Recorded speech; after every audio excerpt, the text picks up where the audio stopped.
buenas noches, o lo que queda de ellas. Déjenme ver el reloj de la cabina, las 3:17 de la madrugada. Afuera, la ciudad duerme, o al menos finge hacerlo. Yo no he podido pegar el ojo en... ¿cuánto? ¿3, 4 noches? Ya perdí la cuenta.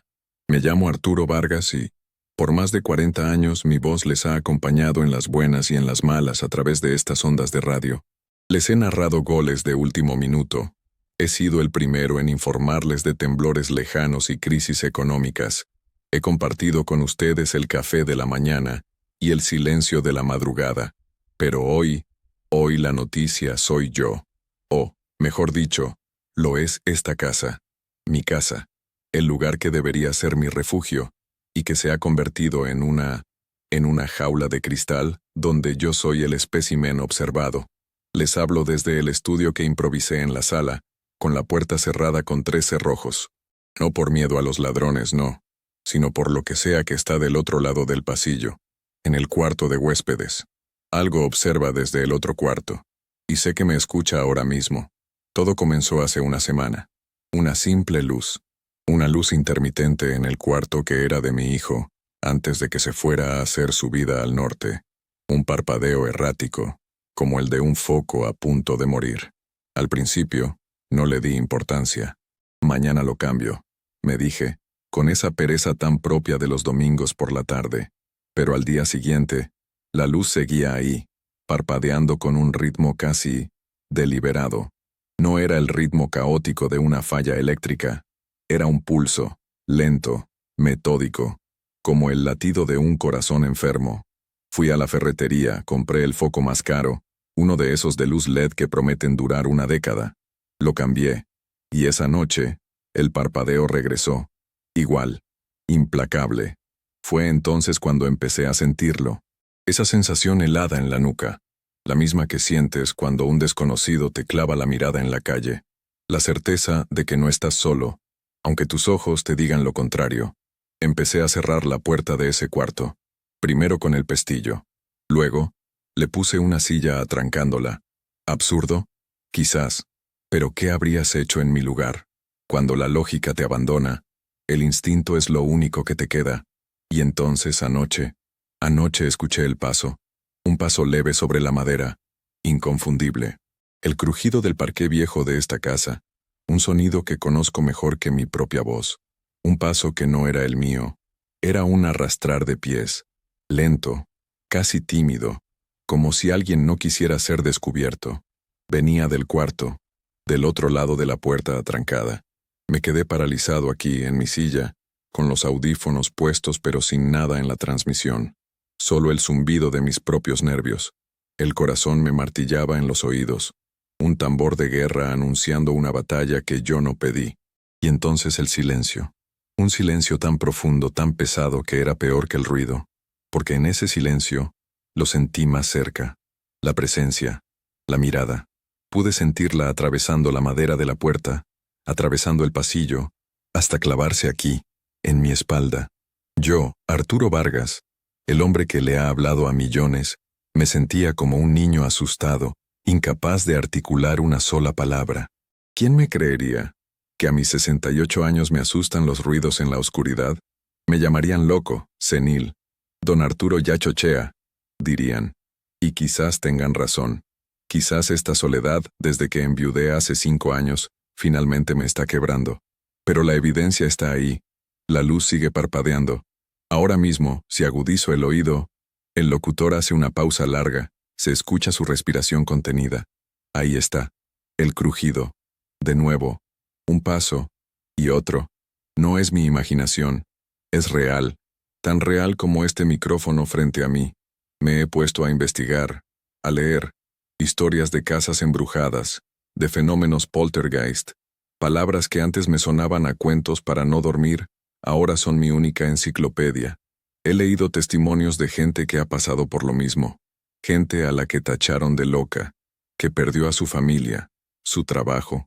Leí una carta de una mujer en un foro de internet, una mujer de Guadalajara. Decía, empezó con susurros. Luego, las cosas se movían solas. Mi esposo decía que eran las tuberías, el viento.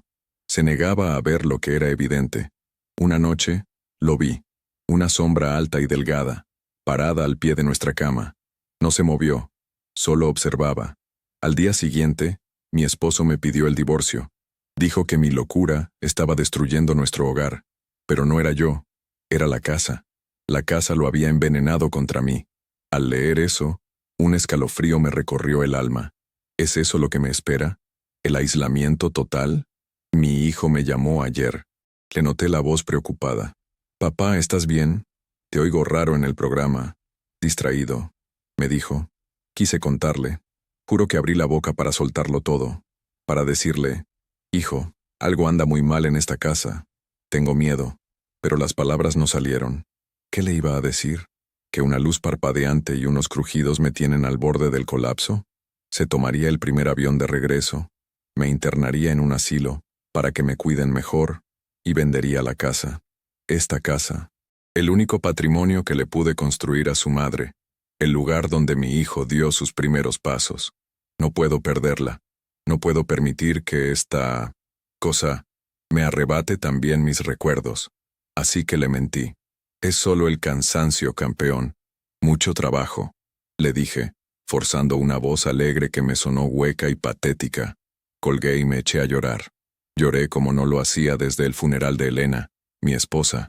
Lloré de rabia, de impotencia, de soledad. Esta noche decidí hacer algo diferente. Decidí hablarles a ustedes, porque si me vuelvo loco quiero que quede un registro, una bitácora de mi descenso a la... no sé cómo llamarlo, a la oscuridad. Coloqué un micrófono de ambiente en el pasillo, conectado a mi consola. Quiero que escuchen lo que yo escucho. Quiero tener testigos. Se oye un clic en la transmisión. Acabo de activar el canal. Ahora mismo, estamos escuchando en vivo el pasillo de mi casa. Quizá no oigan nada.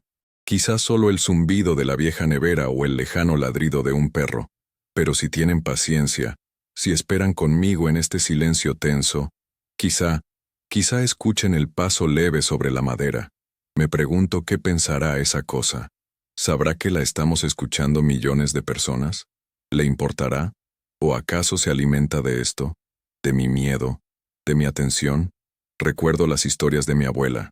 Ella era de un pueblo de Oaxaca, un lugar donde la magia y la realidad bailan juntas. Decía que hay seres que viven en los umbrales, en los espacios vacíos de las casas. Son espíritus olvidados, Arturito. Me contaba mientras me preparaba un chocolate caliente. No son malos, solo están perdidos. Buscan un poco de luz, un poco de calor. ¿Será eso? ¿Un alma perdida? ¿O algo más antiguo, más oscuro? La luz que parpadea no es cálida. Es una luz fría, blanca, casi quirúrgica. No invita, advierte. Y los pasos no suenan perdidos. Suenan pacientes, como un cazador que espera el momento justo para saltar sobre su presa. Y la presa, queridos radioescuchas, soy yo. ¿Alguien cercano te ha traicionado así? No una persona, sino tu propio hogar. El lugar que juró protegerte. La transmisión sigue abierta. El micrófono del pasillo no capta nada fuera de lo normal por ahora. Tal vez mi voz lo ha ahuyentado. O tal vez solo está jugando conmigo. Un juego macabro del gato y el ratón. Me siento expuesto, vulnerable. Es irónico, ¿no? Yo que he construido mi carrera en la exposición, en hablar sin tapujos, ahora me aterra la idea de ser visto, de ser escuchado por este ente invisible. Pienso en las palabras de Napoleon Hill, ese autor que tanto me gusta citarles. Él decía, el miedo es un estado mental que se puede controlar y dirigir. Intento controlar el mío. Intento dirigirlo hacia la curiosidad, hacia el análisis. Pero es difícil ser analítico cuando cada crujido del suelo te hace saltar el corazón en el pecho. Me pregunto si Elena, mi esposa, lo sabría. Ella siempre fue más perceptiva para estas cosas. A veces, cuando vivía, decía sentir corrientes de aire frío cerca de ese cuarto. Yo me reía. «Cierra bien la ventana, mujer», le contestaba. Qué estúpido fui. Quizás ella ya lo sentía. Quizás esta presencia no es nueva. Quizás solo estaba dormida.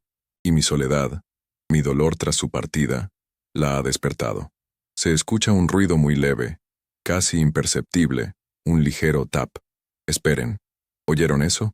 Fue en el micrófono del pasillo. Un golpecito. Suave. Casi como si alguien hubiera tocado la puerta del cuarto con la punta de un dedo. Silencio tenso. Ahí está otra vez. Tap. Y otro. Tap, tap. No es el viento. No es la casa asentándose. Es deliberado. Es un llamado. Me está llamando. ¿Qué hago? ¿Voy? ¿Abro la puerta? El terror me dice que me quede aquí, que suba el volumen de la música y espere a que amanezca. Pero la curiosidad, esa maldita curiosidad que me hizo periodista, me grita que me levante, que enfrente lo que sea que haya ahí. La verdad, por terrible que sea, siempre es mejor que la incertidumbre. ¿O no? ¿Qué harían ustedes? ¿Se quedarían paralizados por el miedo o se atreverían a abrir la puerta? La luz intermitente se ha detenido. Lo sé porque su reflejo pálido ya no baila bajo la rendija de la puerta de la sala. Todo está oscuro en el pasillo ahora, y los golpes han cesado. El silencio ha regresado, pero es diferente. Es un silencio expectante, como el que precede a una tormenta. Siento que he sido puesto a prueba. Una invitación ha sido extendida, y mi respuesta, o mi falta de respuesta, decidirá el siguiente movimiento en este partido de ajedrez infernal. Mi mano tiembla sobre la consola. Siento el sudor frío recorriendo mi espalda. Cada fibra de mi ser me grita que no me mueva. Pero hay algo más, una voz profunda, la voz de mi conciencia, la voz de mi dignidad, que me susurra que un hombre no puede vivir como un prisionero en su propia casa, que debo levantarme y caminar hacia esa puerta. Lo que no sé es si al cruzar ese umbral, al girar ese pomo, estaré abriendo la puerta a una respuesta, o a mi propia tumba. Y mientras tomo esa decisión, la luz del pasillo, la que yo controlo, acaba de apagarse sola, sumiendo toda la casa, y esta transmisión, en una oscuridad que lo consume todo. Ruido estático, como de una señal que regresa con dificultad. La voz del locutor es un susurro agitado. Aquí estoy, de vuelta. No sé cuánto tiempo estuve fuera del aire. Minutos, segundos. Se sintió como una eternidad. La luz regresó. No la del pasillo. Esa sigue muerta. Regresó la luz del estudio. La consola parpadea en verde, como un ojo cíclope en la penumbra. Lo que pasó, Dios mío, lo que pasó me ha dejado sin aliento. Cuando todo se oscureció, el miedo me paralizó por completo. Me quedé inmóvil en esta silla, esperando lo peor. Y lo peor llegó, pero no como imaginaba. No hubo un monstruo, no hubo un grito, hubo un sonido que venía directamente a mis audífonos desde el micrófono del pasillo. Era una voz, o algo parecido a una voz. Un susurro largo, siseante, como el de hojas secas arrastradas por el viento. Y en ese susurro pude distinguir una palabra, una sola palabra, repetida una y otra vez. El nombre de mi esposa, Elena, Elena, Elena. La voz no era de ella. Era una imitación grotesca, vacía, una burla. Fue el golpe más cruel, la violación más profunda a mi santuario de recuerdos. Usar su nombre, usarla a ella. Esa fue la primera consecuencia dura, la primera herida real en esta guerra silenciosa. Ya no eran solo luces y ruidos. Ahora era personal. Esta cosa, lo que sea que habite en ese cuarto, había cruzado una línea, hurgó en mi mente, en mi corazón, y extrajo mi dolor más profundo para usarlo como arma. En ese momento, el miedo se transformó en otra cosa, en ira, una ira fría y afilada. ¿Quién o qué se atrevía a profanar la memoria de mi mujer? Me levanté de la silla, temblando, pero no de miedo, sino de rabia. Agarré lo primero que encontré, un pesado cenicero de cristal que Elena odiaba, y caminé a tientas por el pasillo oscuro. El micrófono que había puesto ahí seguía transmitiendo. Ustedes debieron escuchar mis pasos, mi respiración agitada. Llegué a la puerta del cuarto de huéspedes. La silla que la atrancaba estaba en el suelo, a un lado, como si la hubieran apartado con delicadeza. La puerta estaba entreabierta. Una fina línea de esa luz blanca y pulsante se escapaba por la rendija, pintando una raya fantasmagórica en el suelo de madera. Y el susurro continuaba, desde adentro. Elena. Asomé la cabeza, esperando ver algo, cualquier cosa. Pero el cuarto estaba vacío. O eso parecía. La cama, hecha, el viejo escritorio de mi hijo, cubierto de polvo, el armario, cerrado. La única fuente de luz era el foco del techo, parpadeando con ese ritmo nauseabundo. Y en el centro de la habitación, en el suelo, había algo que no debería estar allí, un objeto pequeño y oscuro. Me acerqué, con el cenicero en alto, listo para golpear. Me arrodillé. Era una vieja caja de música, una que yo no reconocía. Era de madera oscura, con intrincados grabados de flores y pájaros. Estaba cerrada. El susurro había cesado. El único sonido era el zumbido eléctrico del foco y mi propio pulso desbocado. ¿De dónde había salido esa caja? No estaba allí antes, de eso estaba seguro. La curiosidad, de nuevo, venció a la prudencia. La tomé. Estaba fría, anormalmente fría, y pesada. Sentí un impulso irrefrenable de abrirla. Mis dedos temblorosos buscaron el pestillo, y justo cuando iba a levantarlo escuché un clic a mi espalda. La puerta del cuarto se había cerrado de golpe. Me quedé encerrado. El pánico se apoderó de mí. Salté. Corrí hacia la puerta y giré el pomo. Estaba atascado. Forcejeé. La empujé con el hombro, grité. Nada. Estaba atrapado dentro del nido de la serpiente. La luz del techo comenzó a parpadear más rápido, de forma frenética, estroboscópica, creando un juego de sombras que hacía que las paredes parecieran respirar. Las figuras del papel tapiz, unos inocentes barcos de vela, parecían moverse, navegar en un mar de locura. Y entonces, el susurro regresó, pero esta vez no estaba en el aire, estaba en mi cabeza. Una voz clara, íntima, como un secreto contado al oído. No debiste entrar, este lugar ya no te pertenece. Me tapé los oídos con las manos, pero era inútil. La voz estaba dentro de mí. Caí al suelo, hecho un ovillo, rogando que parara. ¿Me estaba volviendo loco? ¿Era una alucinación? ¿Un derrame cerebral? ¿O era real? La distinción entre ambas posibilidades se había vuelto borrosa, irrelevante. El terror era absoluto. No sé cuánto tiempo estuve en el suelo. Pude haber sido 1 minuto o 1 hora. La percepción del tiempo se había desvanecido. Cuando la voz en mi cabeza finalmente se calló, el parpadeo de la luz se normalizó, volviendo a su pulso lento y metódico. Me levanté, tembloroso. La puerta seguía cerrada. La caja de música seguía en el suelo, donde la había dejado caer. La miré con odio, como si fuera la fuente de todo el mal. Y fue entonces cuando noté algo más. Un secreto que la casa me había ocultado. En la pared detrás del escritorio, el rápido parpadeo de la luz había revelado algo que la iluminación normal escondía. El papel tapiz estaba ligeramente abombado en una sección rectangular, casi imperceptible. Me acerqué, pasé los dedos por encima. Había un hueco. Con las uñas, rasgué el papel. Detrás, había una pequeña puerta de metal, como la de una caja fuerte antigua, con una cerradura de combinación. Una caja fuerte que yo nunca supe que existía. Esta casa la construyó mi padre. Viví aquí casi toda mi vida. ¿Cómo era posible? Esta revelación me dio un nuevo propósito. El miedo seguía ahí, agazapado en un rincón de mi mente, pero ahora estaba dominado por un misterio. ¿Qué había en esa caja fuerte? ¿Y qué tenía que ver con la presencia en el cuarto? ¿Era la fuente o la solución? Decidí que tenía que abrirla, pero antes tenía que salir de allí. Volví a la puerta principal del cuarto.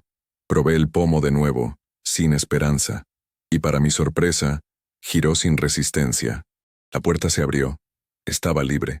No tenía sentido. ¿Me había dejado salir? ¿Por qué? Salí al pasillo. Todo estaba en silencio. La silla seguía en el suelo. El micrófono, tirado. Volví a mi estudio. Me senté en esta silla, y es cuando reanudé la transmisión. Aún tengo la caja de música aquí, sobre la mesa. No la he abierto. Me da pánico, pero al mismo tiempo, siento que es una pieza clave de este rompecabezas. Y está la caja fuerte, un secreto escondido en las entrañas de mi propio hogar. Pienso en mi padre. Era un hombre bueno, pero muy reservado. Un carpintero que amaba la madera más que a las personas. ¿Guardaba él un secreto tan grande? ¿Construyó esta casa sobre algo que no me contó? Las preguntas se agolpan en mi cabeza. Me siento como un detective en la escena de un crimen donde yo soy la única víctima, por ahora.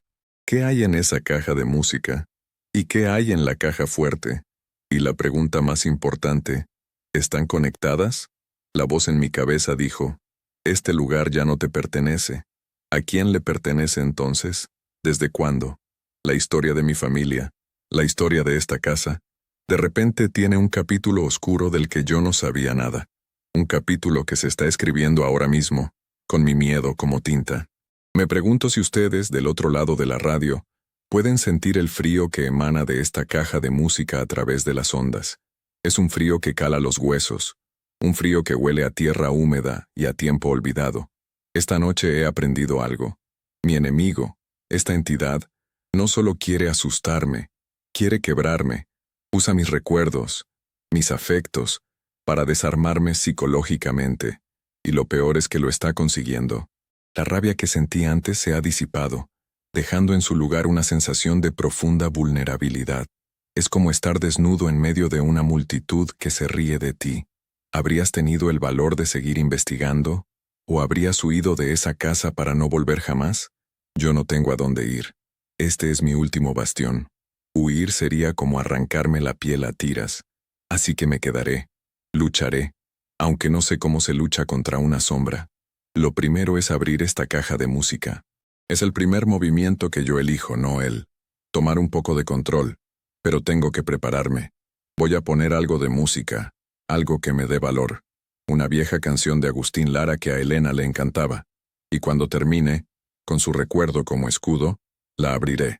Y les juro a ustedes, mis testigos anónimos de la noche, que sea lo que sea que encuentre dentro, se los contaré. No voy a permitir que el silencio me devore. La verdad tiene que salir a la luz, aunque esa luz sea la de un foco intermitente que anuncia el fin de mi cordura. Suena el final de una canción instrumental suave, que se desvanece lentamente. La voz de Arturo es más calmada, pero con una tensión subyacente. La música ayuda, siempre ayuda. Es un bálsamo para el alma herida. Durante esos 3 minutos, casi pude olvidar el frío de la caja de música sobre la mesa, el parpadeo incesante en el cuarto del fondo. Casi pude sentir la mano de Elena sobre mi hombro, diciéndome al oído, tranquilo viejo, todo va a estar bien. Pero la canción ha terminado, y la realidad vuelve a golpear con la fuerza de un martillo. Aquí estoy, con la caja en mis manos. Es más pesada de lo que parece. La madera es de ébano pulida por el tiempo. Los grabados no son de flores, como pensé al principio. Al mirarlos de cerca, bajo la luz de la lámpara, veo que son espinas, enredaderas con púas afiladas. Y los pájaros, no son pájaros, son murciélagos con las alas extendidas. Un escalofrío me recorre la espalda. Esto no es un objeto de alegría, es un contenedor de algo oscuro. Mi mano tiembla al acercarse al pequeño pestillo de latón. Lo levanto. Se escucha un clic metálico, seguido de un crujido de madera vieja. Está abierta. Dentro, no hay una bailarina dando vueltas. No hay un mecanismo musical visible. El interior está forrado de un terciopelo rojo, descolorido y raído. Y sobre el terciopelo hay un solo objeto, una llave. Una llave de hierro, oxidada, de esas antiguas, de las que abren portones de iglesia o cofres de piratas. Y junto a la llave, doblado con precisión, un trozo de papel amarillento, casi quebradizo. Con mucho cuidado lo desdoblo. Es una carta. La caligrafía es elegante, anticuada, hecha con pluma y tinta, y está firmada. La firma es de mi abuelo, el padre de mi padre, un hombre al que nunca conocí, que murió mucho antes de que yo naciera. La carta está dirigida a mi padre. La leeré para ustedes tal como está escrita. Carraspea. Su voz adquiere un tono solemne. Hijo mío, si estás leyendo esto, es porque has encontrado la caja, y si has encontrado la caja, es porque él ha despertado. No cometas el mismo error que yo. No intentes razonar con la sombra. No intentes aplacarla con ofrendas ni oraciones. Es una sed antigua, un hambre que no conoce fin. Construí esta casa para contenerlo, no para vivir en ella. Las paredes son mi jaula, el cuarto del fondo es su nido. La enterré bajo juramentos y madera, pero sabía que algún día el tiempo debilitaría los sellos. Esta llave no abre la caja fuerte que ya conoces, donde guardas tus ahorros. Abre la otra, la que está oculta en su cuarto. Dentro encontrarás las herramientas para defenderte, no para destruirlo, eso es imposible, sino para dormirlo de nuevo. Pero ten cuidado, la sombra es astuta, se alimentará de tu dolor, de tu amor, de tus recuerdos más preciados. Te ofrecerá lo que más deseas para que le abras la puerta por voluntad propia. No caigas en su trampa. Confía en la madera. Confía en la sal. Confía en el hierro. Que Dios te perdone por mi herencia. Tu padre, que te amó, Mateo Vargas. Estoy en shock. No puedo procesar lo que acabo de leer.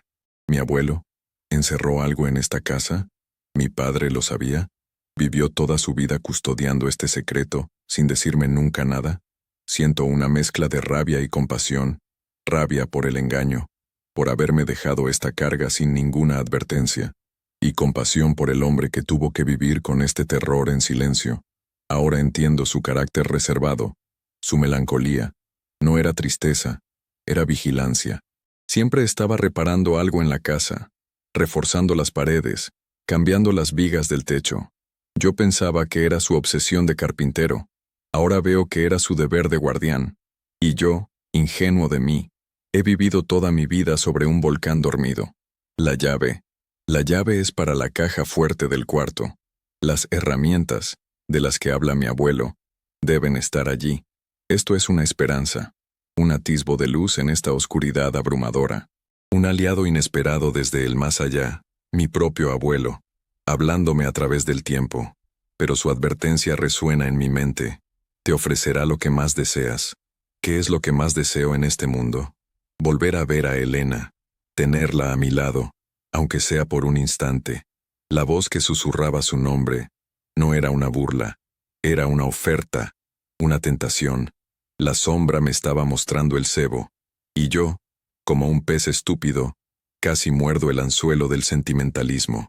El riesgo del que hablaba mi abuelo es real. Esta entidad no juega con el miedo, juega con el amor. Es infinitamente más peligroso. Ahora, el camino parece claro. Debo ir a ese cuarto, abrir la caja fuerte y encontrar esas herramientas.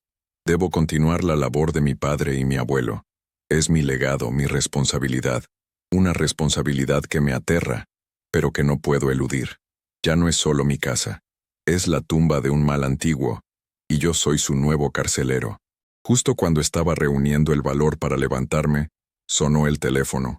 El viejo teléfono de disco que tengo en el estudio. Casi me mata del susto. Nadie me llama a este número, y menos a estas horas. La pantalla del identificador de llamadas estaba en blanco. Número privado. Dudé en contestar. Podría ser una trampa de la sombra, usando la tecnología para atormentarme. Pero también podría ser una llamada de emergencia. Mi hijo. ¿Y si le pasó algo? Con la mano temblorosa descolgué el auricular. Bueno, dije, con la voz hecha un hilo. Del otro lado, solo silencio. Un silencio pesado, cargado de estática. ¿Hola? ¿Hay alguien ahí? Insistí. Y entonces, escuché una respiración profunda, rasposa, y una voz de mujer, una voz que no reconocí, dijo una sola frase. Arturo, no estás solo en esto. Soy Inés. Te he estado escuchando por la radio. Sé por lo que estás pasando. Yo también lo viví. Tienes que tener cuidado con la llave. No abre lo que tú crees. Es una trampa. Y colgó. Me quedé con el auricular en la mano, helado. ¿Inés? ¿Quién es Inés? ¿Una radioescucha? ¿Cómo sabe de la llave? ¿Acaso lo dije al aire? Repaso mis palabras. Sí, leí la carta. ¡Qué idiota! He transmitido en vivo cada detalle de mi situación. Cualquiera podría estar escuchándome. Un bromista, un loco, o algo peor. Pero su voz sonaba genuina, sonaba asustada, sonaba como alguien que sabe perfectamente de lo que habla. Es una trampa. ¿La llave es una trampa? ¿Mi abuelo me habría tendido una trampa? No tiene sentido.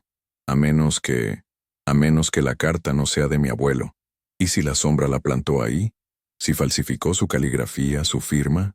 Mi mente es un torbellino de dudas. ¿En quién puedo confiar? ¿En el fantasma de un abuelo que no conocí o en la voz anónima de una extraña en el teléfono? Ambas opciones son aterradoras. Por un lado, la esperanza de encontrar ayuda en el pasado. Por otro, la posibilidad de que no esté solo en mi lucha. La llamada de Inés me ha dejado más confundido que antes. ¿Un aliado inesperado o una complicación peligrosa? Si es una aliada, ¿cómo puede ayudarme? Si es una enemiga, ¿qué busca al advertirme?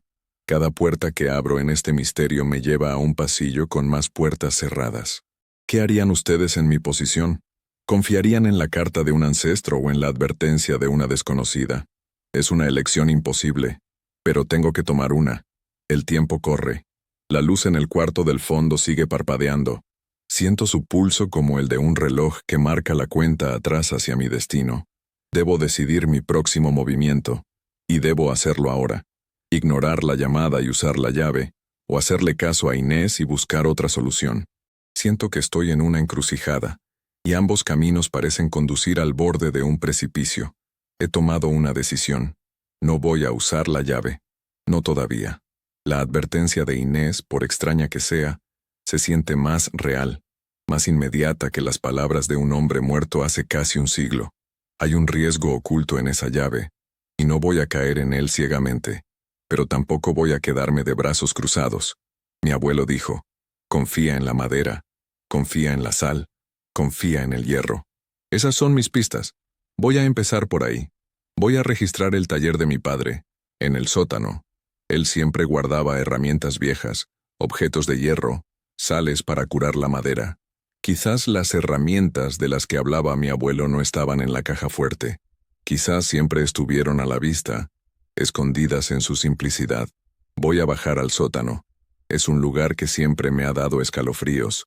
Húmedo, oscuro, lleno de sombras que bailan. Pero esta noche, las sombras del sótano no pueden ser peores que la que me espera arriba. Voy a llevar este micrófono conmigo.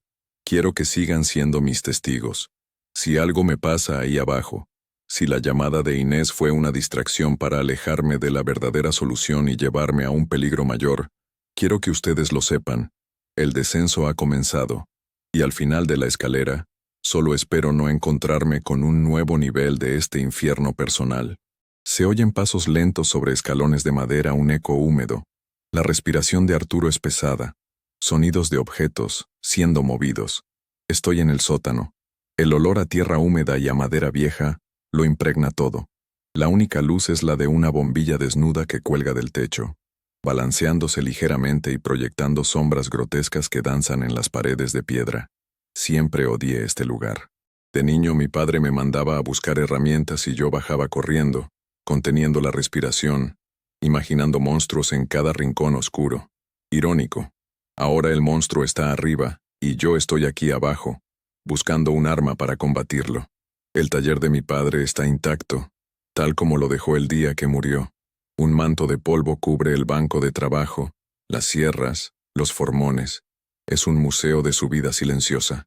En una esquina, apilados, hay sacos de sal de grano de la que usaba para tratar la madera contra la polilla.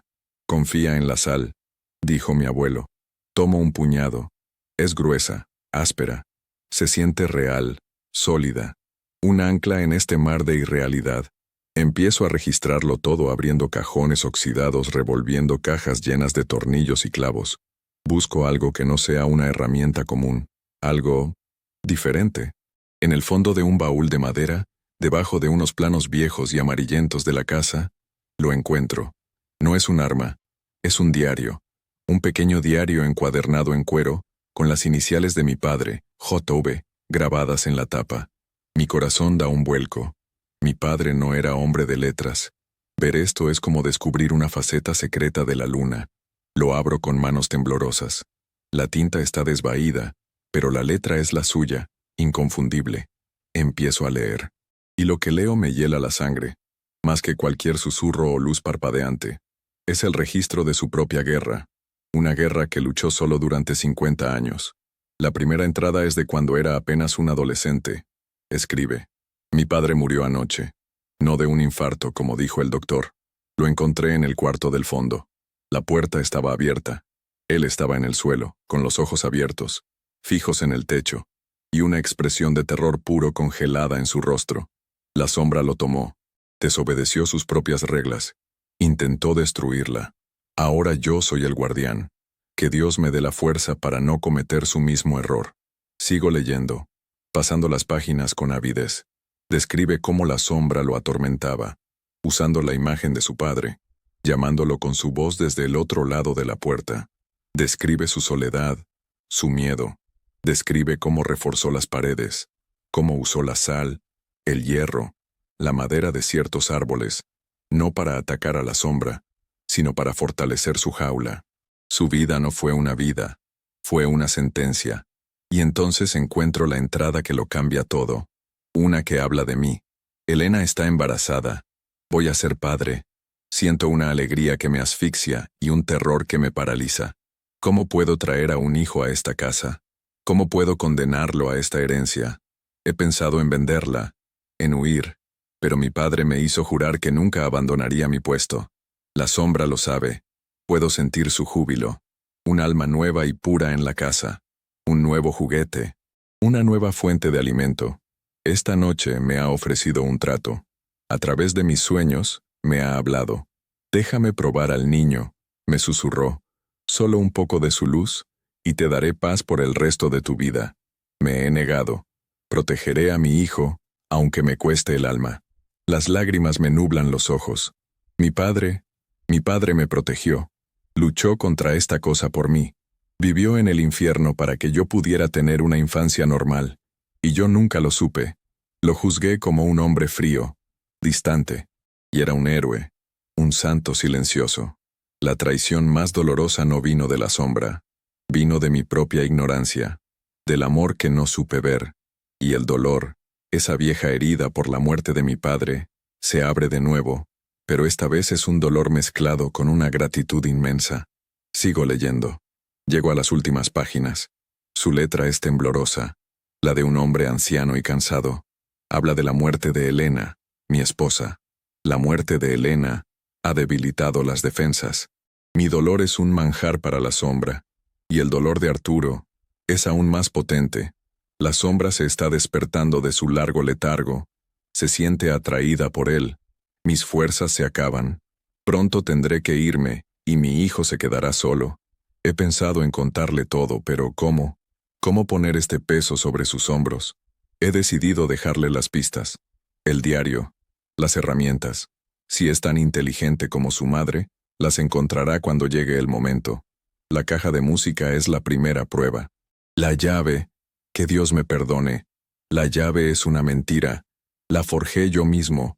Es una copia de la llave del sótano de la iglesia del pueblo. La verdadera caja fuerte no contiene herramientas. Contiene lo único que la sombra teme, lo único que puede aplacarla por un tiempo. Un objeto sagrado que nuestro ancestro, el primer Vargas que llegó a estas tierras, trajo consigo. Pero la sombra corrompió la cerradura. Abrirla con una llave de hierro normal la destruiría. Se necesita una llave de madera de olivo, consagrada. Yo nunca la pude tallar. Mis manos ya no tienen la firmeza. Arturo, hijo, si lees esto, debes encontrar a alguien que pueda ayudarte. No luches solo, como yo. Ese es mi último consejo, mi último ruego. La llamada de Inés. La llave es una trampa. Ella tenía razón.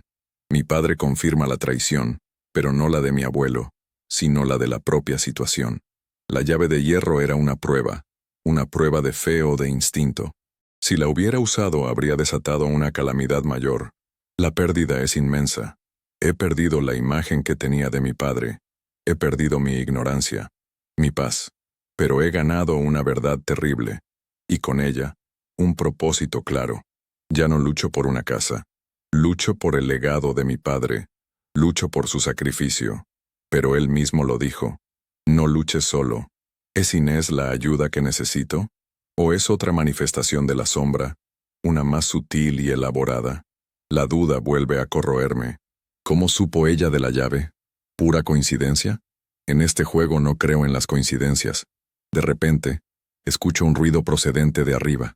Un ruido fuerte, un golpe seco, como si algo pesado hubiera caído al suelo. Viene del estudio, de donde los dejé a ustedes. Mi corazón se detiene. He dejado mi puesto de vigilancia. He dejado mi única conexión con el mundo exterior desatendido. Subo las escaleras de dos en dos, con el diario de mi padre en una mano y un martillo de hierro en la otra. El miedo ha vuelto, pero ahora es diferente. Es un miedo activo, un miedo con un arma en la mano. Llego al pasillo. La puerta del estudio está abierta, tal como la dejé, pero la luz está apagada. Entro con cautela, y lo que veo me deja sin aliento. La consola de transmisión está destrozada, los cables arrancados, el micrófono partido en dos en el suelo, y en la pantalla de la computadora, que increíblemente sigue encendida, hay un mensaje escrito, parpadeando en letras rojas. Ya no necesitas testigos. Ahora hablarás solo conmigo. Me ha aislado. Ha cortado mi única línea de vida. Estoy solo, completamente solo.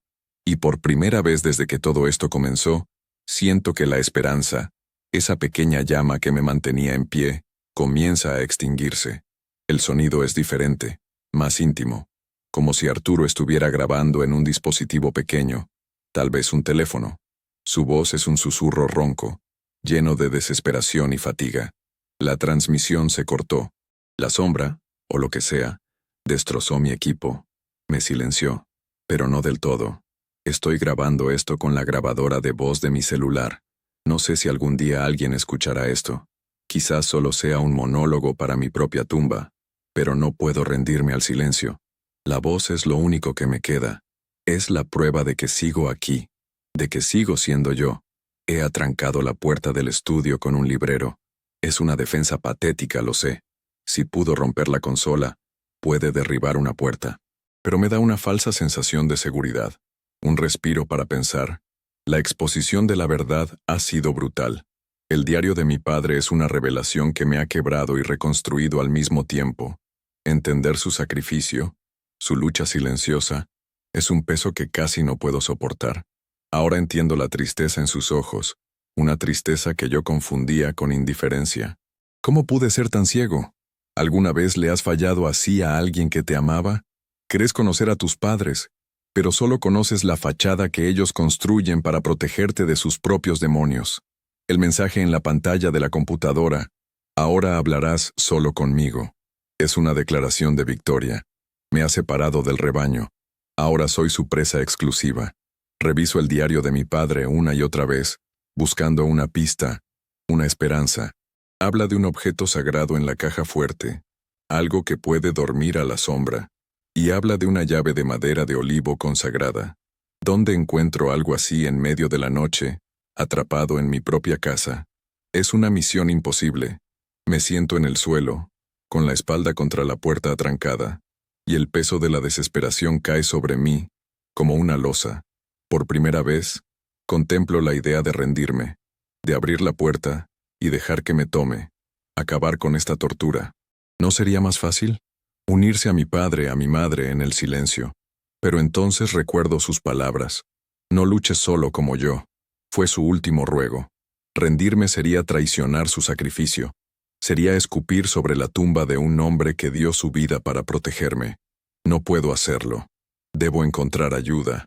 Pero, ¿cómo? El teléfono fijo está muerto. Mi celular no tiene señal. La sombra ha creado una burbuja, una zona muerta a mi alrededor. Estoy completamente aislado. O eso creía. Mi teléfono vibra en mi mano. Un mensaje de texto. De un número desconocido. Mi corazón salta. Lo abro con dedos temblorosos. El mensaje es corto. Arturo, soy Inés. La línea está intervenida. No puedo llamar. Destruyó tu radio para que no pudieras recibir ayuda externa. Te está aislando. No confíes en nada de lo que veas o escuches dentro de la casa. Está usando tus recuerdos en tu contra. La llave de olivo no es un objeto, es una persona. Búscame. Estoy en la antigua capilla de Santa Brígida, en las afueras del pueblo. Ven antes del amanecer. Él es más débil con la primera luz. Ten cuidado. Te está esperando. Santa Brígida, la vieja capilla abandonada en la colina. De niño, mis amigos y yo contábamos historias de fantasmas sobre ese lugar. ¿Inés está allí? ¿Cómo sabe todo esto? ¿Qué significa que la llave de olivo es una persona? ¿Es ella? Las preguntas me abruman, pero un nuevo sentimiento se abre paso entre la desesperación, la esperanza, una esperanza frágil, peligrosa, pero esperanza al fin. Este mensaje podría ser la trampa más elaborada de todas. Una forma de hacerme salir de la casa, de llevarme a un lugar donde soy aún más vulnerable. El diario de mi padre me advirtió. Inés me advirtió. No confíes en nada. ¿Debo confiar en este mensaje? Es mi única opción. Quedarme aquí es una muerte segura y lenta. Salir es un riesgo, pero también una posibilidad de sobrevivir. Tomo una decisión. Iré a Santa Brígida, pero salir no será fácil. Puedo sentir a la sombra. Su presencia se ha intensificado. Ya no está confinada al cuarto del fondo. Ahora impregna toda la casa. El aire es más frío, más denso. Las sombras en los rincones parecen más largas, más oscuras. Escucho susurros por todas partes. Voces de mi pasado. La risa de mi hijo cuando era un bebé. La voz de mi madre cantándome una canción de cuna. La voz de Elena diciéndome, «Te amo». Son ecos, fantasmas de sonido diseñados para romper mi voluntad, para hacerme dudar, para anclarme a este lugar con la nostalgia y el dolor. Debo ignorarlos. Debo recordar que son solo una herramienta de mi enemigo. Cierro los ojos y me concentro en la voz de mi padre, la que leí en su diario. Su voz real, llena de dolor y amor. Esa es mi guía. Preparo mi huida. En una mochila meto el diario, la caja de música con la falsa llave de hierro, un puñado de sal del taller de mi padre y el martillo. Son mis únicas armas. Me asomo por la ventana del estudio. La calle está desierta, bañada por la luz pálida de las farolas. Parece un pueblo fantasma. Saltar desde aquí es demasiado alto. Tendré que salir por la puerta principal. Tendré que cruzar el pasillo. El corazón me late con fuerza. Siento que voy a entrar en la boca del lobo. Desatranco la puerta del estudio lentamente. El silencio de la casa es ominoso. Doy el primer paso hacia el pasillo. La madera cruje bajo mis pies. A mi derecha, la puerta del cuarto de huéspedes está completamente abierta. Dentro, la luz intermitente se ha detenido. El cuarto está sumido en una oscuridad total. Una oscuridad que parece tener sustancia, como si fuera un agujero negro que absorbe toda la luz y la esperanza. Y desde esa oscuridad, lo siento, la mirada, intensa, hambrienta. Tengo que pasar por delante. No hay otro camino. Empiezo a caminar con la espalda pegada a la pared opuesta. Cada paso es una tortura. Siento que en cualquier momento algo saldrá de esa oscuridad y me arrastrará hacia adentro. Para darme valor, empiezo a recitar en voz baja una oración que mi abuela me enseñó. Una oración para alejar a los malos espíritus. No soy un hombre religioso, pero en momentos como este, te aferras a lo que sea. Y mientras camino y rezo, una imagen aparece en el umbral del cuarto oscuro. No es una sombra, no es un monstruo, es Elena, mi esposa, de pie, con el vestido que usó en nuestra boda, sonriéndome. Su imagen es perfecta, radiante, pero sus ojos están vacíos. Son dos pozos negros, sin vida, y su voz, cuando habla, no es la suya. Es una cacofonía de susurros, el mismo siseo que escuché a través de los audífonos. Arturo, mi amor, ¿a dónde vas? Quédate conmigo. ¿Te he echado tanto de menos? Me quedo paralizado. Mi corazón se rompe en 1000 pedazos. Es la tentación definitiva, la oferta de la que hablaba mi abuelo. Todo mi ser quiere correr hacia ella, abrazarla, ignorar la mentira. Pero la voz de mi padre en mi cabeza es más fuerte. Se alimentará de tu amor. Esto no es ella. Es un títere hecho con mis recuerdos. Con lágrimas en los ojos, niego con la cabeza. Tú no eres mi esposa. Digo, con la voz quebrada. La sonrisa de la aparición se desvanece, reemplazada por una mueca de furia. La imagen parpadea y se disuelve en una nube de humo negro que retrocede hacia el cuarto. La ilusión se ha roto. He pasado la prueba. Corro hacia la puerta principal, la abro de golpe y salgo a la noche sin mirar atrás. El aire fresco me golpea la cara. Estoy fuera, pero sé que no estoy a salvo. La sombra me ha dejado salir. El juego ha cambiado de tablero. Ahora, la ciudad entera es su coto de caza. Y yo soy la presa. El sonido de viento, grillos. La voz de Arturo es un susurro entrecortado, como si estuviera corriendo o escondiéndose. Estoy fuera, libre de la casa, pero no de su influencia. Cada sombra de árbol, Parece un monstruo al acecho. Cada ráfaga de viento suena como su siseo. La ciudad, mi ciudad, que siempre me pareció un lugar familiar y seguro, ahora es un laberinto hostil. Las calles están desiertas. Es como si un toque de queda invisible hubiera vaciado el mundo, dejándome solo con mi perseguidor. El colapso del orden, de mi orden personal, es total. Mi casa, mi refugio, se ha convertido en una trampa mortal. Mi trabajo, mi voz, ha sido silenciado. Mis recuerdos, mi amor, han sido profanados y usados como armas. Todo lo que definía mi vida se ha derrumbado en cuestión de horas. Estoy corriendo, sin rumbo fijo, solo guiado por el nombre de una capilla abandonada y el mensaje de una extraña. ¿Qué tan loco suena eso?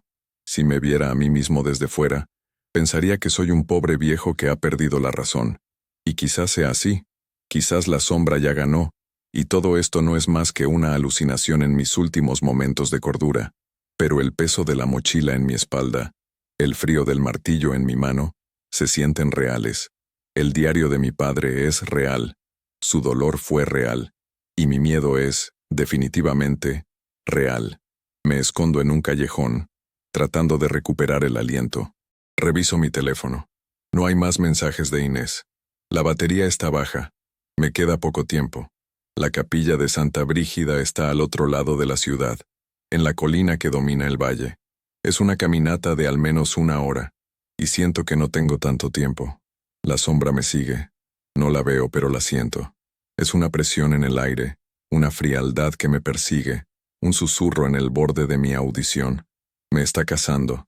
Está disfrutando de esto, de mi miedo, de mi huida desesperada. La sociedad, la normalidad, se ha desmoronado para mí.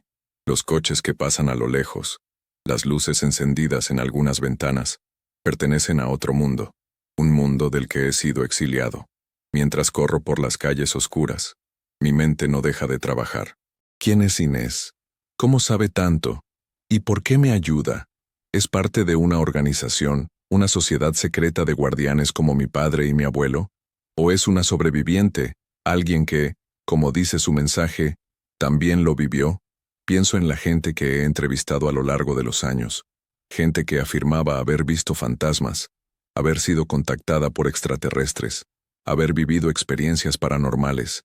Siempre los escuché con una mezcla de escepticismo profesional y curiosidad humana. Nunca les creí del todo, pero tampoco los juzgué. Ahora daría lo que fuera por poder hablar con uno de ellos, por saber que no estoy solo en esta locura. La sociedad nos enseña a reprimir estas experiencias, a etiquetarlas como enfermedades mentales. Pero, ¿y si son reales? ¿Y si el mundo es mucho más extraño y aterrador de lo que nos atrevemos a admitir? De repente, todas las farolas de la calle en la que estoy se apagan al mismo tiempo. Sonido de un zumbido eléctrico que se corta. Me quedo en una oscuridad casi total, solo rota por la lejana luz de la luna. Es él. Está aquí. Está jugando conmigo. Me quedo quieto, agudizando el oído. Escucho pasos, pero no son los pasos leves sobre la madera. Son pasos pesados, decididos. Vienen de ambos extremos de la calle. Me han rodeado. De las sombras emergen figuras, hombres, al menos una docena. No puedo ver sus rostros, pero sus siluetas se recortan contra la débil luz. No parecen normales. Se mueven con una rigidez extraña, como marionetas, y todos me miran. No dicen nada, solo se quedan ahí, bloqueando mi camino. Son gente del pueblo. Reconozco la silueta del panadero, la del cartero, pero sus ojos, en la penumbra, puedo ver que sus ojos brillan con una luz pálida y enfermiza, la misma luz del foco del cuarto. La sombra los está controlando. El pánico me invade. Estoy atrapado. Levanto el martillo, un arma ridícula contra tantos. Uno de ellos da un paso al frente. Es el señor Rodríguez, el dueño de la tienda de la esquina, un hombre amable que siempre me fiaba a los periódicos. Pero su rostro es una máscara sin expresión. Y cuando habla, su voz no es la suya. Es la voz de la sombra, la misma cacofonía de susurros saliendo de su boca. No puedes escapar, Arturo. Todos somos mis ojos. Todos somos mis oídos. Esta ciudad es mi cuerpo. Y tú eres una infección que debo purgar. La gente del pueblo. mis vecinos, mis amigos, convertidos en un ejército de zombies a su servicio. Esto es peor que cualquier fantasma. Es la corrupción de lo familiar, la violación de la comunidad. La sociedad no solo se ha roto para mí, se ha vuelto en mi contra. Me están cercando lentamente con los brazos extendidos, como si fueran a atrapar a un animal asustado. Retrocedo, buscando una salida. Un callejón, una puerta. No hay nada. Estoy en una trampa mortal. ¿Qué habrías hecho tú? ¿Luchar contra tus propios vecinos sabiendo que no son ellos? ¿O rendirte a lo inevitable? Yo elijo una tercera opción. Correr. Con un grito de rabia y desesperación, embisto contra el punto más débil de la cadena, entre el panadero y el cartero. Los empujo con toda mi fuerza. Se tambalean, sorprendidos por mi acción. Se abre un hueco. Y corro. Corro como nunca he corrido en mi vida. Escucho sus gritos a mi espalda. Una sinfonía de voces que no son suyas ordenándome que me detenga. No miro atrás. Corro por calles y callejones, sin saber a dónde voy, solo guiado por el instinto de supervivencia. Mi corazón parece que va a estallar. Mis pulmones arden, pero sigo corriendo. La huida es mi única oración. Me meto en el viejo mercado municipal, ahora cerrado y oscuro. Me escondo detrás de un puesto de frutas, jadeando, tratando de silenciar mi propia respiración. Espero. Escucho sus pasos afuera, buscándome, rastreándome. Son como una jauría de sabuesos. Aquí, en la oscuridad del mercado, rodeado del olor a fruta podrida y a soledad, me siento como el último hombre en la tierra. La sombra ha convertido mi mundo en su patio de recreo. Ha quebrado la realidad misma, pero también me ha dado algo. Me ha quitado todo lo que tenía, y en ese vacío ha surgido una claridad terrible. Ya no tengo nada que perder. Mi casa está perdida. Mi reputación, si alguien escucha estas grabaciones, estará por los suelos. Mi vida pende de un hilo. Y cuando un hombre no tiene nada que perder, se vuelve libre. Libre para luchar sin reglas. Libre para ser tan monstruoso como el monstruo al que se enfrenta. Mi padre luchó para contener a la sombra. Mi abuelo también. Pero yo no soy ellos. Yo no soy un guardián. Soy un hombre al que le han arrebatado todo. Y ya no quiero contener a la sombra. Quiero destruirla. Aunque me destruya a mí en el proceso, una nueva determinación nace en mi pecho, forjada en el fuego de la pérdida y la desesperación. Ya no soy la presa. Ahora, yo también soy un cazador. Y mi primera presa será encontrar a Inés. Ella es la clave. Ella es mi única esperanza de convertir este final en un nuevo comienzo. Con este nuevo propósito, salgo de mi escondite, me muevo entre las sombras del mercado y enfilo de nuevo mi camino hacia la colina de Santa Brígida. La noche aún no ha terminado, y mi guerra, mi verdadera guerra, acaba de empezar. Sonido de pasos sobre hierba seca, viento fuerte. La voz de Arturo es firme, decidida, aunque todavía se nota la fatiga. La subida a la colina de Santa Brígida es un calvario.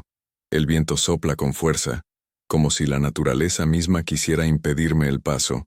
He logrado esquivar a las marionetas de la sombra, moviéndome por las afueras, a través de campos y arroyos secos. Estoy cubierto de lodo y arañazos, pero estoy entero. Y por primera vez no siento miedo. Siento una calma gélida, una resolución inquebrantable. El colapso de mi mundo me ha liberado. En el silencio de la noche, lejos de los susurros de la casa, he podido pensar. Y en ese pensamiento ha surgido una nueva fe. No una fe religiosa en un Dios lejano, sino una fe en el propósito que me ha sido impuesto. Mi padre y mi abuelo fueron guardianes. Su misión era contener. Pero los tiempos han cambiado. El mal se ha desbordado. La contención ya no es suficiente. Mi misión es diferente. Es la de ser un catalizador, un agente de cambio. Quizás no pueda destruir a la sombra, como decía la carta de mi abuelo, pero puedo exponerla, puedo sacarla a la luz. Y la luz, incluso la del amanecer, es el mayor desinfectante. Napoleon Hill escribió: en cada adversidad hay una semilla de un beneficio equivalente o mayor. Mi adversidad ha sido abismal, pero la semilla que ha plantado en mí es la de la sabiduría de entender que el verdadero poder no reside en la fuerza física, sino en la fortaleza del espíritu. en la claridad del propósito. Mi propósito ahora es simple: entender a mi enemigo para poder enfrentarlo. Ya no actúo por pánico, sino por estrategia. Cada paso que doy hacia esa capilla en ruinas es un movimiento deliberado en este tablero de ajedrez. Y siento que, por primera vez, la sombra está reaccionando a mis movimientos, en lugar de yo a los suyos. El viento que aúlla, las ramas de los árboles que parecen garras, ya no me asustan. Son las rabietas de un tirano que siente que está perdiendo el control. Finalmente, la veo. La silueta de la capilla de Santa Brígida recortada contra el cielo, que empieza a teñirse de un gris pálido en el horizonte. El amanecer está cerca. La estructura es poco más que un esqueleto de piedra.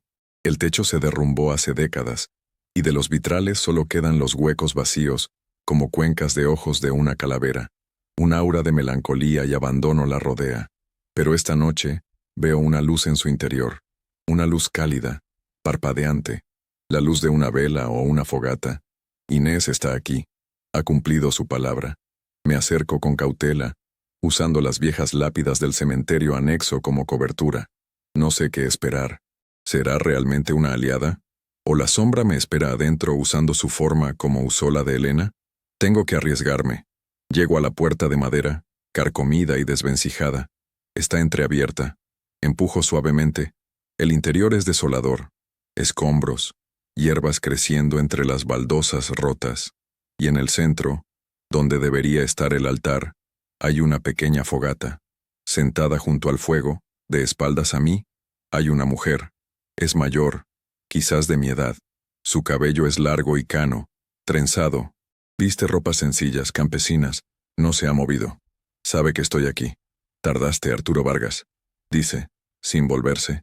Su voz es la misma del teléfono. Fuerte, serena. ¿Quién eres?, pregunto, sin bajar el martillo que empuño. Ella se ríe. Una risa suave. Soy como tú, una sobreviviente. Mi familia fue guardiana de un mal similar, en mi pueblo natal. Pero nosotros perdimos. La sombra lo devoró todo. Yo fui la única que escapó. Desde entonces he dedicado mi vida a buscar a otros como nosotros, a ayudarles. Te escuché en la radio. Reconocí las señales. La luz intermitente, el paso leve, son su firma. La sombra que habita tu casa es antigua, una de las más viejas. Finalmente, se vuelve. Su rostro está surcado de arrugas, pero sus ojos son increíblemente lúcidos, penetrantes. No hay miedo en ellos. Hay conocimiento. Me llamo Inés. Y sí, yo soy la llave de olivo. O, para ser más precisos, el conocimiento para crearla. Me explica que llave de olivo es una metáfora. Se refiere a una persona cuya voluntad ha sido templada en el fuego del sufrimiento. Alguien que ha perdido todo y ha sobrevivido. Alguien que ya no puede ser tentado por las promesas de la sombra. Tú te has convertido en la llave, Arturo. La prueba de tu esposa, la persecución en las calles, fueron tu consagración. Has sido despojado de todo lo que te ataba al mundo material, a los apegos emocionales. Ahora eres libre. Ahora puedes enfrentarlo. Sus palabras resuenan en mi interior con la fuerza de una verdad absoluta. El liderazgo, la fuerza, no me ha venido de fuera. Ha nacido de mi propia destrucción. Inés me cuenta la historia de la sombra. Es una entidad parasitaria, una forma de conciencia que no tiene cuerpo propio. Se adhiere a lugares, a familias, y se alimenta de sus emociones, especialmente del miedo y el dolor. No puede ser destruida, pero puede ser desarraigada. Puede ser forzada a abandonar su nido. Para ello, se necesita realizar un ritual que no se basa en oraciones o símbolos religiosos, sino en la psicología. Hay que enfrentarse a la sombra en su propio terreno, en su nido, y quitarle su poder demostrándole que ya no tiene control sobre ti. Hay que romper los lazos emocionales que la anclan a la casa. La caja fuerte de tu casa no contiene un objeto sagrado, me explica Inés, confirmando mis sospechas. Contiene lo contrario. Contiene el corazón de la sombra, el primer objeto con el que se ancló a tu familia. Una reliquia de tu primer ancestro que llegó a estas tierras, un objeto que él amaba profundamente. Destruir ese objeto es cortar la raíz que la alimenta. Ahora todo tiene sentido. La llave de hierro falsa. La advertencia de mi padre. Abrir la caja fuerte con la llave equivocada no habría destruido el objeto sagrado, sino que habría liberado la esencia de la sombra por completo. Habría sido el fin. El ritual, me explica Inés, es simple pero increíblemente peligroso. Debo volver a la casa. Debo llegar al cuarto. Debo abrir la caja fuerte, pero no con una llave. La cerradura, me dice, está corrompida y solo responde a un acto de voluntad pura. Hay que abrirla con las manos desnudas, concentrando todo el dolor, toda la pérdida, todo el amor por mi familia, y usarlo no como un arma de odio, sino como una declaración de independencia. Debes mostrarle que tu dolor ya no es su alimento, sino tu fuerza. Concluye. Y una vez abierta, debo destruir el objeto que hay dentro, quemarlo, y mientras arde, debo perdonar. Perdonar a mi abuelo por su error, a mi padre por su silencio, y a mí mismo por mi ignorancia. El perdón es el ácido que disuelve las cadenas del pasado, las mismas cadenas que atan a la sombra a mi hogar. La sabiduría de esta mujer es profunda, nacida de la experiencia más amarga. Ella me está dando las armas que necesito. No son armas de hierro, sino de espíritu. Me siento como un soldado recibiendo sus órdenes antes de la batalla final. La tarea parece sobrehumana. Volver a esa casa, enfrentarme a la sombra en su máxima potencia, realizar un acto de fe y de fuerza emocional que nunca he concebido. ¿Tendré el valor para hacerlo? ¿Habrías tenido tú la entereza para volver al lugar de tu peor pesadilla, armado solo con el consejo de una extraña y la fuerza de tu propio corazón roto? Miro a Inés, y en sus ojos veo el reflejo de mi propio camino. Ella lo logró. Ella sobrevivió. Y si ella pudo, yo también. El sol empieza a despuntar por el horizonte, pintando el cielo de colores anaranjados y púrpuras. La primera luz. La sombra es más débil ahora. Es el momento de volver. Es el momento de la confrontación. Inés me pone una mano en el hombro. No estarás solo. Mi espíritu irá contigo. Ahora ve, Arturo Vargas. Cumple con tu destino. Sé el guardián que tu padre no pudo ser. Sé el libertador. Con sus palabras como mi único escudo, me doy la vuelta y empiezo a bajar la colina. Vuelvo a casa, pero ya no como la víctima. Vuelvo como el juez. Sonido de una puerta que se abre con un crujido.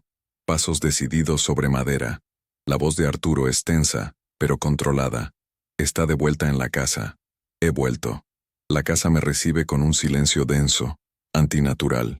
El sol de la mañana entra por las ventanas, pero su luz parece incapaz de disipar la oscuridad que se ha enquistado en estas paredes. El aire sigue siendo gélido. La presencia de la sombra es abrumadora, como un peso sobre mis hombros. Pero yo he cambiado. Ya no soy el hombre asustado que huyó de aquí hace unas horas. Ahora camino con un propósito. Cada paso es una afirmación de mi voluntad. Voy directo al pasillo. La puerta del cuarto de huéspedes sigue abierta, una boca oscura que me invita a entrar. No dudo. Cruzo el umbral. Dentro, la oscuridad es casi total, a pesar de la ventana. Es como si la propia habitación devorara la luz. Y en el centro, siento su atención enfocada en mí. Una presión mental intensa. La confrontación con este sistema de poder, con esta tiranía invisible, ha comenzado. La sombra empieza su ataque, pero ya no usa ilusiones visuales. Ahora ataca mi mente, mis sentidos. Escucho la voz de mi hijo, llamándome desde la otra habitación. «Papá, ¿estás en casa? He vuelto para verte».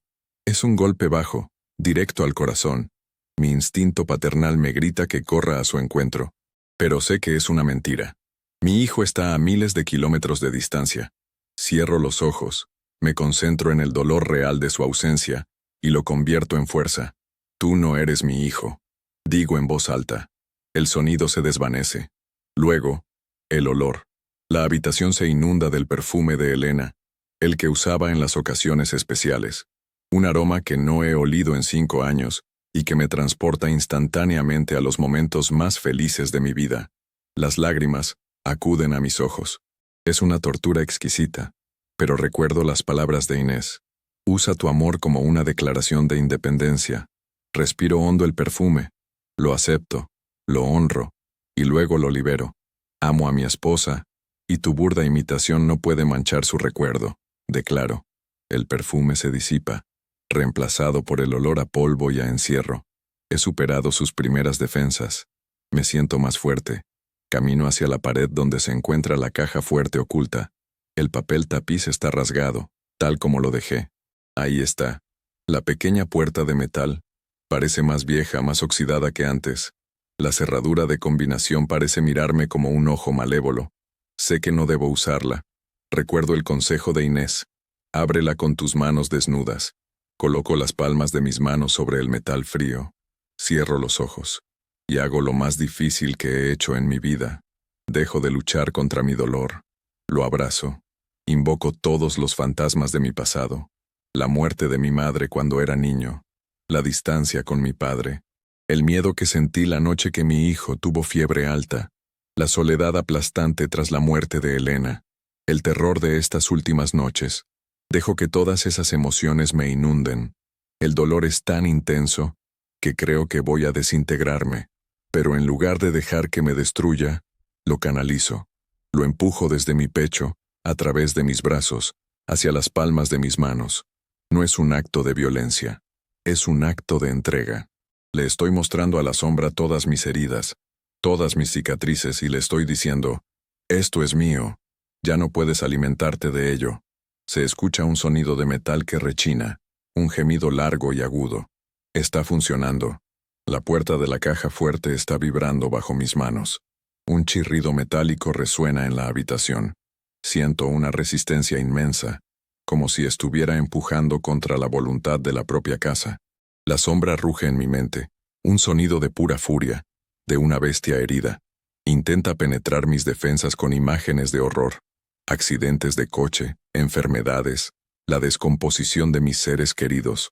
Pero me aferro al recuerdo de la sonrisa de Elena, a la primera palabra de mi hijo, al abrazo torpe de mi padre el día de mi graduación.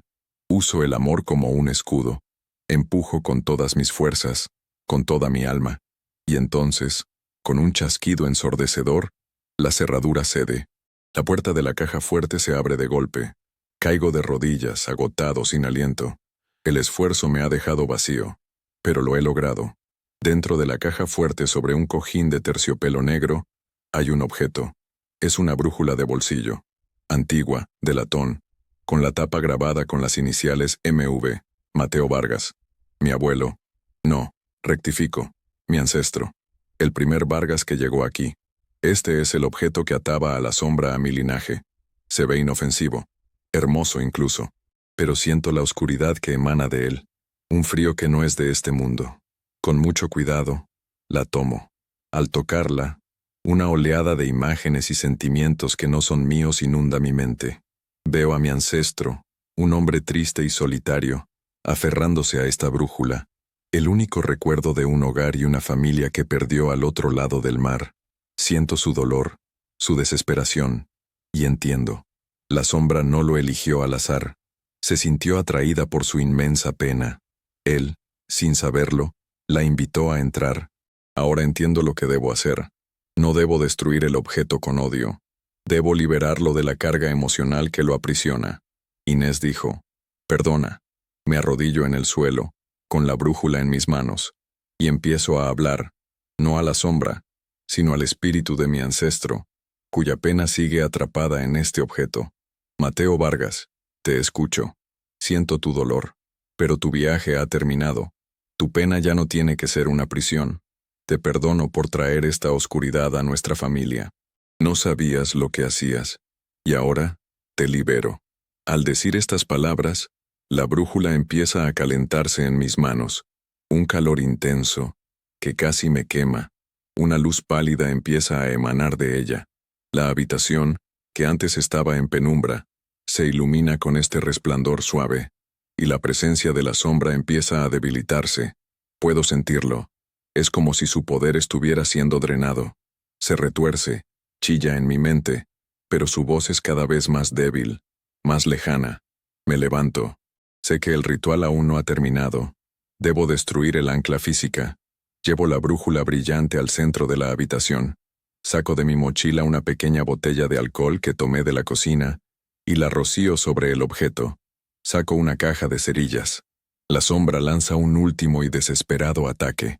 Las paredes de la habitación parecen ondular, el suelo tiembla bajo mis pies. La puerta se cierra de golpe.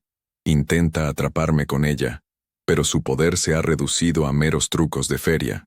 Enciendo una cerilla y la arrojo sobre la brújula. Sonido de una llamarada, un whoosh.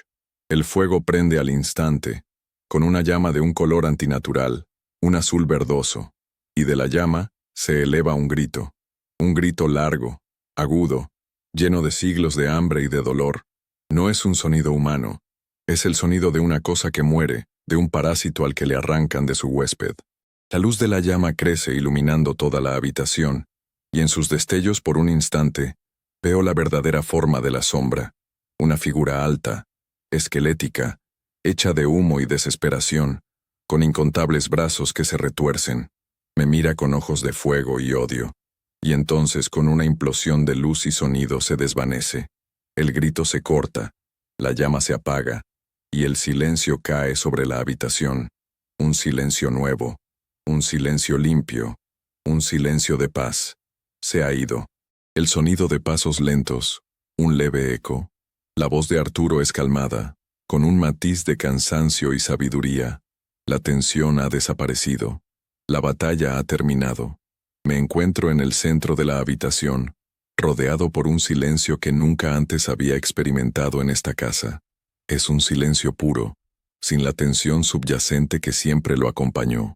El sol de la mañana entra ahora con toda su fuerza por la ventana, y la luz ya no es devorada.